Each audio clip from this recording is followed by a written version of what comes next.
अस्सलाम वालेकुम दोस्तों, खुशामदीद आपके अपने channel Mohammad Fayaz at the study with Fayaz, जहां रियाजी को बनाते हैं आसान और दिलचस्प। आज हम एक ऐसे टॉपिक पर बात करेंगे जो अक्सर बच्चों को मुश्किल लगता है, लेकिन यकीन करें ये बहुत आसान है। जी हाँ, आज हम सीखने की कोशिश करेंगे ट्रिग्नोमेट्री के बारे में। सबसे पहले ट्रिग्नोमेट्री के बारे में बात करते हैं कि उसकी डेफिनेशन क्या है। Trigonometry is the branch of mathematics which deals with the study of angles and sides of the right angle triangle. Trigonometry रियाजी की एक ऐसी ब्रांच है जिसमें हम एक राइट एंगल ट्राइंगल की साइड्स और एंगल्स के बारे में डिस्कस करते हैं।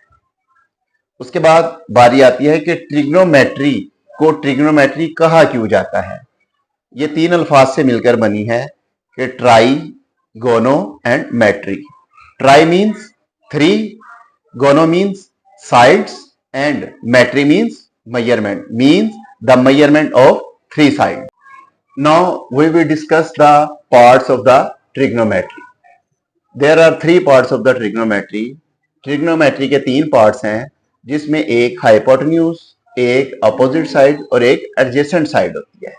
अब hypotenuse side, this is the longest side of the triangle of the this is the longest side of the right angled triangle and और जिस ट्राइंगल के अंदर हम एंगल को कंसिडर कर रहे होते हैं, उस एंगल के जो सामने वाली साइड होती है ना, उसको हम ऑपोजिट कहते हैं, मींस परपेंडिकुलर, जो एक स्ट्रेट लाइन होती है बिल्कुल एंगल के साथ में।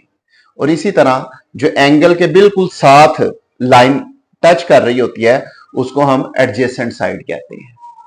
अब हम ट्रिग्नोमेट्रिक रेशोज के बारे में बात करते हैं। अब ट्रिग्नोमेट्रिक रेशोज जो है टोटल 6 होती हैं और आपको इसमें परेशान होने की जरूरत नहीं है, इनको याद करना इंतहाई आसान होता है।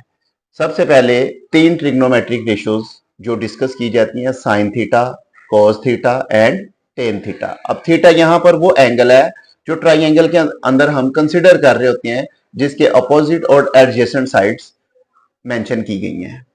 ठीक है, तो इसमें जो सबसे पहली ट्रिग्नोमेट्रिक रेशियो है वो sine theta. Sine theta is equal to opposite over hypotenuse.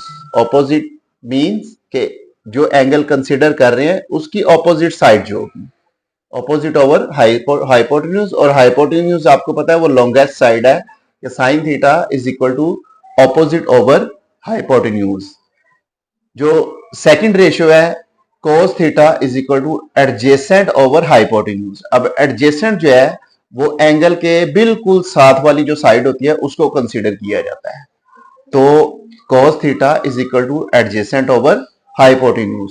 और जो थर्ड ट्रिग्नोमेट्रिक रेशियो है that is the tangent theta, and tangent theta is equal to opposite over adjacent. तो ये तीन रेशियोज तो जिनको याद करना इंतहाई आसान है, अगर इसको आप रिमेंबर कर लेंगे, this is the basic of the trigonometric ratios. अब जैसा कि शुरू में मैंने बताया कि आपके पास 6 ट्रिग्नोमेट्रिक रेशियोज हैं, 6 ट्रिग्नोमेट्रिक रेशियोज। उसमें से तीन मैंने आपको बताई है, sine theta, cos theta and tan theta.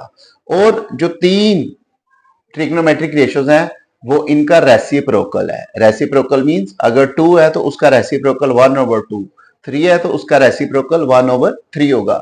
इसी तरह इन साइन थीटा, कोस थीटा और टेन थीटा की जो मजीद तीन रेशोज हैं वो उनका रेसिप्रोकल्स है, मींस कि cos theta equals sine theta. इसी तरह जो secant theta is equal to cos theta, और तीसरी जो है cot theta is equal to tan theta. Okay viewers, अब ट्रिग्नोमेट्रिक रेशियोज के बाद हम स्टैंडर्ड एंगल्स की बात करते हैं कि ट्रिग्नोमेट्रिक रेशियोज में उन स्टैंडर्ड एंगल्स की कुछ ना कुछ वैल्यू होती है। मसलन 0 degree, 30 degree, 45 degree, 60 degree and 90 degree. Means कि अगर हम साइन 0 डिग्री की वैल्यू देखना चाहते हैं तो वो साइन 0 डिग्री की वैल्यू 0 होती है। इसी तरह कोस 0 डिग्री की वैल्यू कोस 0 1 होती है, और टेन 0 डिग्री की वैल्यू जो है वो 0 होती है। इसी तरह 30, 45 डिग्री, 60 डिग्री और 90 डिग्री की वैल्यूज आपको एक टेबल मैं दिखाऊंगा, जिसको आप अच्छे तरीके से लर्न करेंगे, उसको मेमोराइज करेंगे, तो आपके लिए ये बहुत आसान हो जाएगा और ट्रिग्नोमेट्रिक रेशियोज को सॉल्व करना आपके लिए इंतहाई आसान। और व्यूअर्स, स्टूडेंट्स, दोस्तों, इसमें इतना स्ट्रेस लेने की बात नहीं है। सिर्फ इसको थोड़ी देर के लिए आप लोगों ने मेमोराइज करना है। जब ये ट्रिग्नोमेट्रिक एंगल्स आपको मेमोराइज हो जाएंगे तो आपके लिए ट्रिग्नोमेट्री जो वो बहुत आसान हो। ट्रिग्नोमेट्री में एक बहुत अहम फार्मूला जो आप लोगों को याद रखना है, जिसकी मदद से अगर दो साइड्स आपको फाइंड आउट हो तो आप तीसरी साइड उसकी मदद से फाइंड कर सकते हैं। That is the Pythagoras theorem. अब पैथागोरस थ्योरम होता क्या है कि Pythagoras theorem is the square of the hypotenuse is equal to the square of the opposite plus square of the adjacent side. और इसकी मदद से आप क्या करते हैं कि अगर दो साइड्स आपको मालूम हो तो तीसरी साइड आप आसानी से फाइंड कर सकते हैं। नाजरीन, इसके बाद हम बात करेंगे कि ये ट्रिग्नोमेट्रिक रेशियोज इस्तेमाल कहां कहां होती है। तो याद रखिएगा कि दरख्त और इमारत की ऊंचाई मालूम करनी हो तो हम वहां पर इसका इस्तेमाल कर सकते हैं। इंजीनियरिंग, आर्किटेक्चर, एविएशन या यहां तक के स्पेस में भी मुसल्लस हमारी रोजमर्रा जिंदगी में बहुत कारआमद है। दोस्तों, ये था ट्रिग्नोमेट्री का एक आसान और मुख्तसर सा तारुफ। अगर वीडियो पसंद आई हो तो लाइक करें, शेयर करें और सब्सक्राइब करना ना भूलिएगा। और कमेंट्स में बताइएगा कि अगर आपको प्रैक्टिस सवालात या इसका दूसरा हिस्सा चाहिए तो मुझे जरूर बताइएगा। मिलते हैं अगली वीडियो में, तब तक खुश रहिएगा और सीखते रहिएगा। मोहम्मद फयाज को इजाजत दीजिए। अल्लाह हाफिज।